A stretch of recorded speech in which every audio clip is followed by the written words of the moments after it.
Initiée par la Commission Paix et Sécurité de la CEEAC, Communauté économique des États de l'Afrique centrale, cette réunion s'inscrit dans la continuité des activités tenues successivement à Libreville au Gabon et Malabo en Guinée équatoriale. Elle marque une nouvelle étape dans la mise en œuvre de la feuille de route commune des commandements des marines nationales pour l'opérationnalisation du Centre multinational de coordination de la zone maritime A. Et donc il s'agissait pour les chefs d'état-major des pays de pouvoir formaliser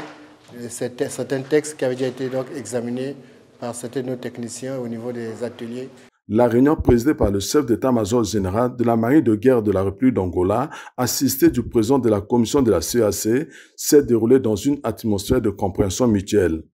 La République du Congo a été représentée à cette réunion de haut niveau par le contre-amiral René Nganongo, chef d'état-major général de la marine nationale. La réunion s'est conclue sur une avancée majeure. Nous tirons une satisfaction à partir du moment où le pays hôte nous a donné un échéancier pour rendre disponible le siège du Centre multinational de coordination de la zone 1, qui était l'élément essentiel pour rendre opérationnelle cette zone dans le cadre de l'architecture de Yaoundé. Tous les textes qui nous ont été présentés